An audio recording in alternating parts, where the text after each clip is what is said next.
So you have a lot of calls come in that ask you about, different seminars, different books to read, different avenues to educate yourself. But when would you say that we actually learn the most?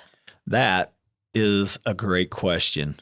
And here's what happens. So often we see people that just, they're on a track of reading 2 books a week. They're really rigid in their growth process. They're taking so much in, they can hardly absorb it. But if any of us, and it doesn't really matter, even teenagers can do this, if they go back and just start to analyze some of the things that were possibly, almost watershed moments or certain things happened, it's usually when there was some big failure. Even if it's a kid playing football, it's when he screwed up and didn't do what he needed to do. That's something he'll never forget. He'll always work so that doesn't happen again. But it also happens in life. And I just had a good friend who recently, for the 3rd time, was doing 75 hard, and he was at day 73 and he failed. Oh. And he was kind of beating himself up about it, but he just went on social media and was doing a post about it.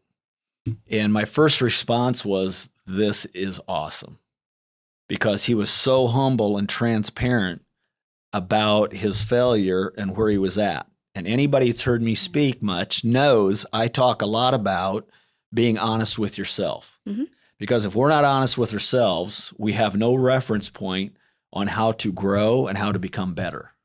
The first thing we have to do is be very honest with ourselves, see things for what they are, and not try to look through rose-colored glasses and see the picture we want, but not willing to create. So I simply got on right away and responded to him and praised him for his honesty and his integrity, because he even talked about the fact that, his wife had taken a photo that day of him, and she could have posted that and he could have cheated his way, but that was not what he wanted to do. And so we dialogued just a little bit about that. But what he really learned the most, I just asked him a couple of quick questions, and he goes, I learned my limits mentally, emotionally, what real toughness is, because I couldn't even imagine trying to do something like that. So it was just let me back you up here, yeah. Because a lot of our listeners might not know what 75 hard is. And this isn't an advertisement for it, but it's an amazing lesson, because day 73 of 75. Oh, man.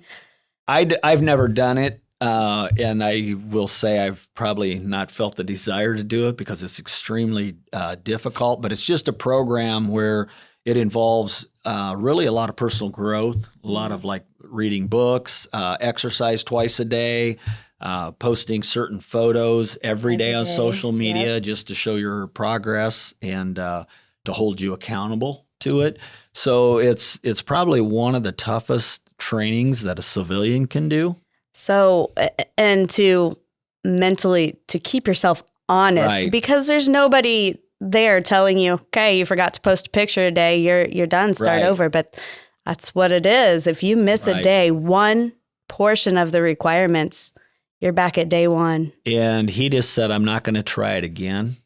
I realize now I've learned what I was supposed to learn. Yeah. So to me, it was just a huge attaboy for him to be willing to do this, 3 times, made it into the upper 50s the last time.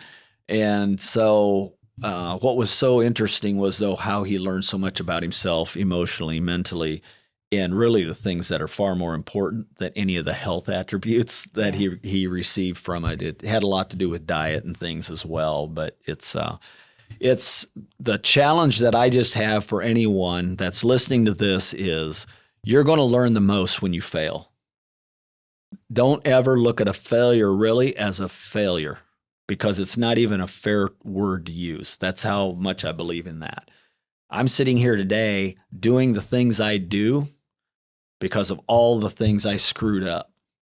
And now I look back and I go, it was the greatest blessing of my life to go through all those hard things, to lose my father at 15 years old, to just have every experience that was crushing after that, to climb out of that has made me the person that can actually help other people. And yet I, of course, try to shelter my children from any of that. But, am I doing them a justice or not? There's probably other ways to teach children how to, be mentally strong and things like that without them experiencing some of the pains that we personally do. But I would challenge them, any listener, to don't look at your failures as a failure. Look at it as an opportunity to learn and grow and become a better person. To sum it up, another saying that we've heard so many times, we win or we learn. That's exactly right.